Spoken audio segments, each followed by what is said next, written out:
Puji Tuhan, saudara, dan kita tetap mengingat ya prioritas di dalam kehidupan kita.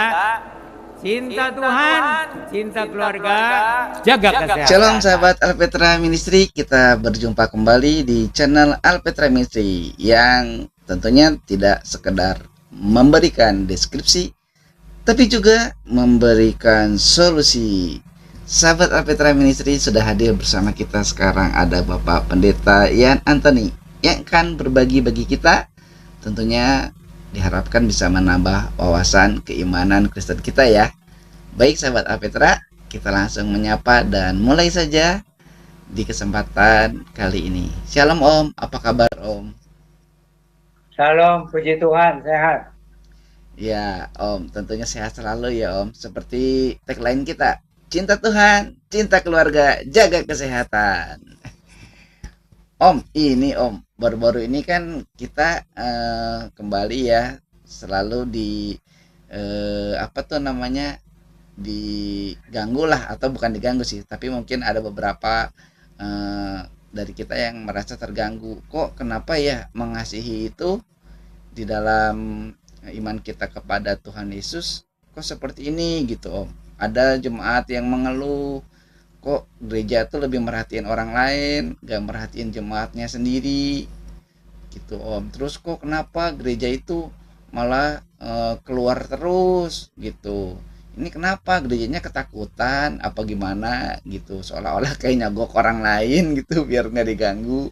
Sementara kan banyak gereja yang ditutup atau gimana. Mungkin dari kitanya sendiri, orang Kristennya ya berisik lah atau mungkin mengganggu orang lain. Nah Om, gimana sih Om implikasi dan aplikasi mengasihi itu sebetulnya gimana Om? Ya, jadi itu kita harus tahu prioritas ya. Jadi Tuhan Yesus berkata, jikalau kamu saling mengasihi satu sama lain, antara orang Kristen ya, maka orang luar akan tahu, dunia akan tahu bahwa kamu adalah murid-muridku. Yaitu jikalau kalian saling mengasihi satu sama lain. Gitu. Iya Om, tapi ya gitu Om, kadang katanya mengasihi. Misalnya di gereja ya Om, kita ngomongin gereja aja deh ya Om. Di gereja misalnya, kok gereja ini, Pak Pendeta ini mengasihi orang lain terus sih, bikin apa, bantuan misalnya mungkin makanan ya Om. Sementara jemaat sendiri ada yang kesusahan, mau makan aja susah. Tapi gereja kayaknya lebih penting ke orang luar gitu Om. Nah, gimana Om? Ya, jadi itu ada kesalahpahaman tentang kesaksian gitu ya. Jadi kesaksian yang terutama itu supaya orang Kristen saling mengasihi satu sama lain lebih dulu. Lalu baru kita bersama-sama mengasihi orang luar. Begitu. Iya Om. Nah ini Om, makanya jadi orang itu jemaat itu kadang bingung juga ya Om. Disuruh ngumpulin persembahan kasih lah gitu untuk orang yang di luar gereja gitu ya Om. Kan jemaat juga kadang gimana ya, harusnya gereja bertindaknya mengasihi jemaatnya dulu ya Om. Maksudnya melakukan pertolongan kepada jemaatnya dulu ya. Betul. Jadi prioritasnya itu saling mengasihi lebih dahulu. Baru kemudian bersama-sama kita menyatakan kasih kepada orang luar. Tapi prioritasnya itu dulu saling mengasihi antara orang-orang yang menyebut dirinya Kristen. Itu prioritasnya. Nah Om, itu di Alkitab atau ajaran Tuhan Yesus apakah mengajarkan seperti itu Om? Jadi tatkala Tuhan Yesus bersama-sama muridnya ya, tidak lama lagi akan meninggalkan murid-muridnya, itu yang ditekankan, hendaklah kamu saling mengasihi satu sama lain. Dengan demikian semua orang akan tahu bahwa kalian adalah murid-muridku. Tetapi ada orang-orang Kristen, pemimpin-pemimpin itu menaruh perhatian kepada ajaran Tuhan Yesus yang di Matius 25 itu. Yaitu seolah-olah yang lebih prioritas itu mengasihi orang yang lapar di mana aja. Orang yang haus, orang yang kekurangan pakaian gitu. Dan orang-orang yang terpenjara. Jadi itu fokusnya jadi seperti berat sebelah. Iya. Itu maklum lah. Jadi ada orang Kristen yang lebih memprioritaskan sesama Kristen. Iya. Ada orang-orang Kristen yang memprioritaskan orang yang di luar lingkungan Kristen. Ya, Om. Nah Om, kalau secara introspeksi ya Om, introspeksi apa Om yang harus dilakukan baik secara pribadi sebagai orang Kristen maupun sebagai gereja? Introspeksinya ialah supaya kita mengalami dulu keselamatan lahir baru di dalam Tuhan Yesus Kristus, lalu belajar saling mengasihi di antara orang percaya, baru kemudian bersama-sama menyatakan kasih Kristus kepada orang luar. Jadi harus ada langkah-langkahnya, prioritasnya, bukan seperti ingin dipuji orang luar lalu seperti lebih mengasihi orang luar daripada orang dalam. Bukan begitu ajaran Tuhan Yesus itu. Nah itu ya Om, bukan gitu ya ajaran Tuhan Yesus ya. Nah Om, tapi gimana kalau ada yang bilang, wah ini terlalu inklusif nih, nggak mau mengasihi nih gitu, ada di luar gitu, maunya sama temennya sendiri gitu, kan suka ada yang gitu ya Om. Tapi ternyata yang diajarin Tuhan Yesus memang harus ke sesama dulu ya, ke sendiri dulu. Tetapi supaya kita bisa saling melengkapi, jadi biarlah orang-orang yang terpanggil untuk mengasihi sesama orang beriman jalan terus, dan orang-orang yang menyatakan kasih kepada orang luar juga jalan terus. Nah itu saling melengkapi. Oh, melengkapi ya, harus saling dong. Itu tindakan kasih ya Om, saling melengkapi ya. Terus Om, kalau kita ya Om, dalam konteks mengasihi ini ya Om, berarti kan peduli juga Om. Nah tapi kok sekarang ini kayaknya gereja sama gereja itu saingan Om, besar-besaran gedung, besar-besaran jemaat, jemaatnya malah bilang, oh pendeta saya hebat, pendeta Yan mah hebat, pendeta kamu mah jelek gitu, makanya gerejanya jelek, malah kayak gitu Om. Gimana Om? Itu sesuai dengan nubuatan yang disampaikan oleh Tuhan Yesus itu. Jadi nanti menjelang kedatangan Tuhan Yesus itu sepertinya 50-50. Jadi 50 itu maksudnya 50% orang-orang Kristen itu sudah mengalami keselamatan lahir baru, dan 50% lagi belum mengalami keselamatan lahir baru, hanya sekedar beragama Kristen. Nah disitulah jadi kadang-kadang orang tuh kalau yang berpikiran negatif ya menilainya secara negatif juga. Orang Kristen nggak ada kasih gitu. Iya Om. Padahal ada yang prioritasnya ke dalam, ada orang yang prioritasnya keluar. Dan itu saling melengkapi, tidak menjadi masalah. Iya ya Om. Kan juga secara logika ya Om, harusnya saudara dulu kan yang ditolongin, baru orang lain gitu, baru teman atau siapa gitu kan. Harusnya gitu kan Om. Ya, tetapi kan ada batasnya, kecukupan mengasihi orang dalam itu sampai di mana. Lalu bagaimana? So, kalau hanya terus-menerus arahnya saling mengasihi sesama seiman, nanti jadi kita lupa menyatakan kasih Kristus kepada orang-orang luar. Padahal mereka itu kan dalam perjalanan menuju kebinasaan kalau kita tidak menyatakan kasih Kristus. Ya Om ya. Wah ini jadi serba salah ya Om ya, kadang ya kalau dalam hal ini ya, nanti dipikirnya secara negatif tadi kata Om, kita dinilainya secara positif juga sebetulnya sangat lebih besar presentasinya dibanding negatif gitu Om. Terus juga Om, ini kan di Indonesia ya, maksudnya ini kan banyak di tempat-tempat yang kekristenan itu dihambat gitu Om, kadang sampai jemaatnya tidak bisa beribadah karena nggak ada tempatnya gitu Om. Nah sementara itu Om, ada gereja-gereja lain juga kan, kok kenapa nggak saling bantu ya Om gitu, kalau ada jemaatnya atau gereja lain di misalnya dipersekusi gitu, kok nggak saling bantu ya, apalagi kan ada misalnya pimpinan sinode gereja masing-masing lah gitu, gimana gitu Om. Ya, jadi itu pemahaman umat Kristen juga tidak sama, dan aplikasi dari pemahaman itu juga tidak sama.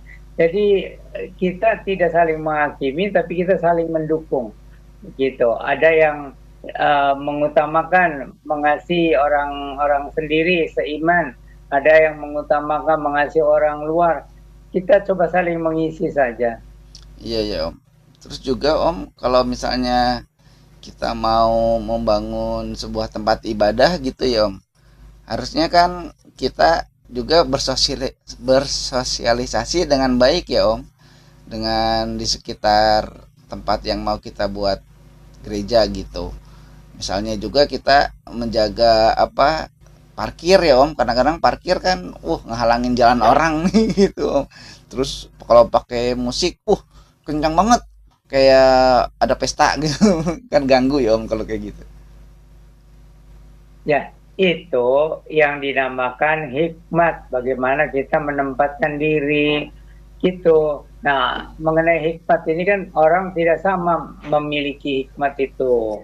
Jadi ada yang seperti sudah terbiasa bersosialisasi, memperhatikan orang luar, ada yang lebih fokus ke dalam saja. Nah, kita sebenarnya saling melengkapi saja.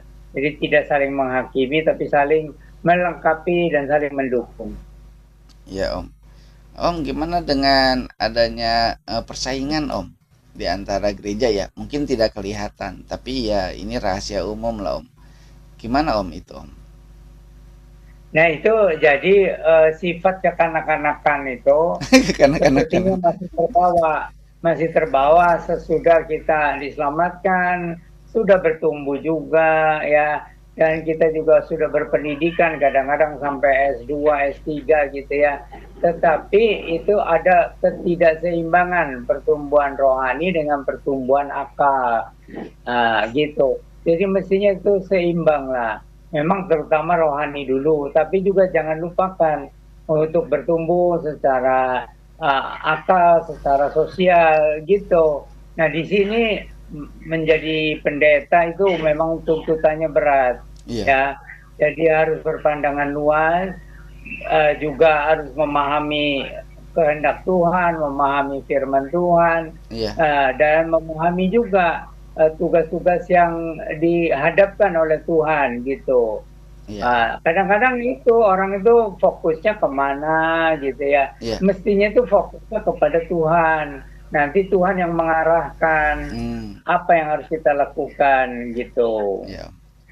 Ya harusnya gitu ya Om ya. Jadi tindakan kasih kita sudah tepat gitu kalau punya hikmat dari Tuhan Om.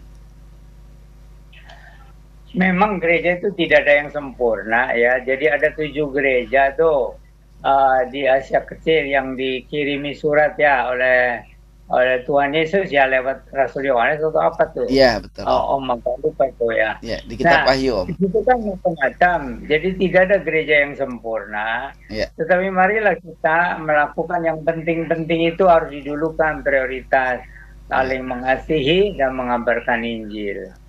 Gitu. Nah, ya Om. Nah, sekaligus juga nih Om, tentang mengasihi dalam hal menolong orang. Itu harusnya kita Om secara pribadi ya sebagai murid-murid Tuhan, itu yang baik itu gimana Om menolong orang Om? Itu semua harus berbuat menurut kemampuan masing-masing. Jadi masing-masing dengan keluarga berbuat maksimal.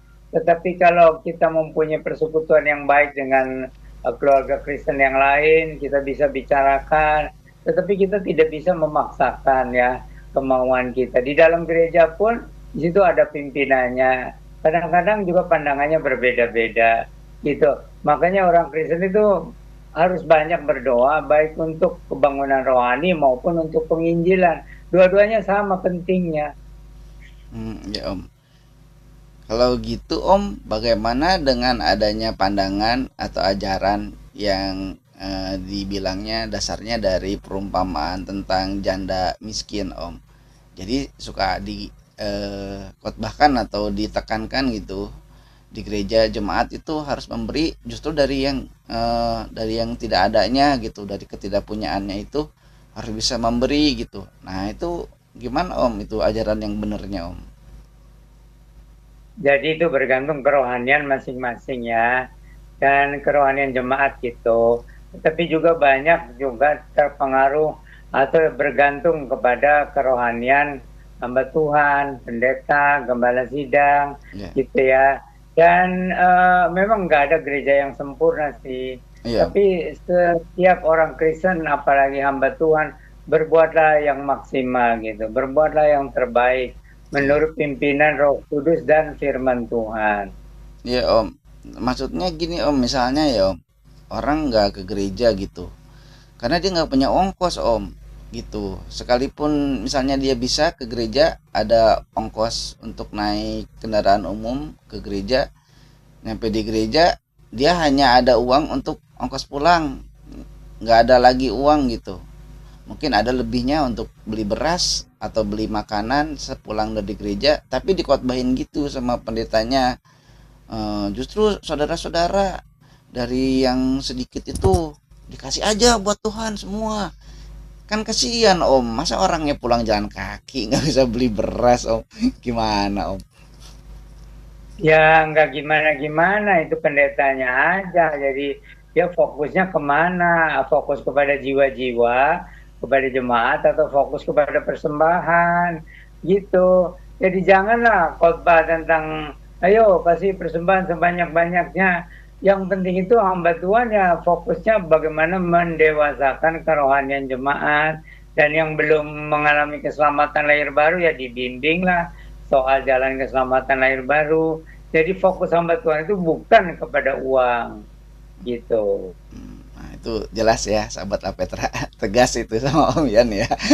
Jadi saya nggak akan menekankannya lagi. Udah tegas itu. Nah terus Om, katanya juga ya Om, kan hamba Tuhan juga tadi kan Om bilang harus fokus ke kedewasaan rohani jemaat. Lalu apakah juga hamba Tuhan harus memperhatikan juga Om secara materi jemaatnya atau pekerjaan jemaatnya supaya lebih maju, lebih sejahtera gitu? Sahabat Apetra, jangan lupa like dan subscribe Apetra Ministry dimanapun, tonton terus, bunyikan bel.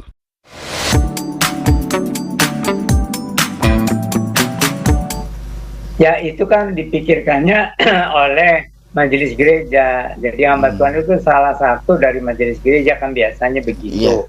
Atau hamba Tuhan itu sebagai pemimpin dari majelis gereja gitu. Jadi bersama-sama lah memperhatikan jemaat yang berkekurangan gitu.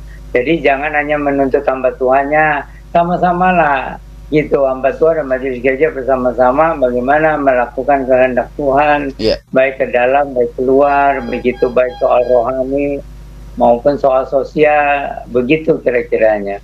Iya ya Om. Memang karena kalau berbeda sih Om ya. Ada yang kalau kerjanya pakai sistem kemajelisan, ya berarti majelisnya yang ini ya Om. Kalau pendetanya yang jadi pemimpin ya mungkin ada juga gitu. Tergantung dari aliran gerejanya juga ya kayaknya Om. Ya memang begitu, gereja kan tidak sama ya. Tapi bentuk organisasi gereja macam apapun, yang penting melakukan kehendak Tuhan. Jadi bukan soal bentuk organisasinya, gitu. Iya Om, orang lebih cenderung mentingin organisasi pakai nama gede, tapi dampaknya nggak ada buat sesama pun nggak ada gitu Om. Nah ini jadi kayak gitu tuh Om, karena kesibukannya dengan organisasi lah gitu, atau dengan struktural gereja atau apalah gitu. Jadi lupa tuh Om sama yang di bawah-bawahnya yang lagi sakit. Jadi umat Kristen harus meneladani Tuhan Yesus, mendoakan gereja secara umum juga gitu. Meskipun ya doa-doa kita kan biasanya harus fokus doa apa, untuk apa. Tapi jangan lupa juga mendoakan gereja secara umum gitu, supaya menjadi kemuliaan bagi nama Tuhan Yesus dan bagi kesaksian Injil gitu. Meskipun orang kan selalu mengatakan kalau berdoa harus fokus, Pak. Ya bisa aja fokusnya masalah apa gitu. Tetapi tidak harus fokusnya hanya satu gereja atau hanya satu sinode gitu. Iya Om. Nah, sahabat Apetra, buat yang mau tahu ya bagaimana kita menolong orang lain untuk orang itu supaya mandiri. Ada video kita ya, yaitu helping other to help themselves, yang juga itu kita dikasih pengajaran dari Om Yan ya. Silakan sahabat Alpetra diklik di playlistnya Bapak Pendeta Dr. Yan Antoni. Di situ sahabat Alpetra bisa nonton ya tentang bagaimana menolong lebih jauh lagi atau mengasihi lebih jauh lagi ya. Baik Om, ini pertanyaan saya nih Om. Sekarang Om, kan kita itu diajarkan hukum kasih ya Om. Ya, kasihilah Tuhan Allahmu dengan segenap hatimu dan dengan segenap jiwamu dan dengan segenap akal budimu. Itu hukum yang utama. Tapi hukum yang kedua yang sama dengan itu adalah kasihilah dirimu sendiri gitu kan Om. Kasihilah sesama manusia seperti dirimu sendiri. Nah, itu pengertiannya apakah kalau kita mengasihi orang lain gitu seperti diri sendiri itu seperti apa Om? Kalau ke diri sendiri kan kita pasti mengasihi dong Om. Tapi samanya di mana Om? Jadi itu kalau contoh-contohnya sih ada di Alkitab ya. Tetapi untuk zaman sekarang ini kadang-kadang kita melihat gereja lain bagaimana gitu ya.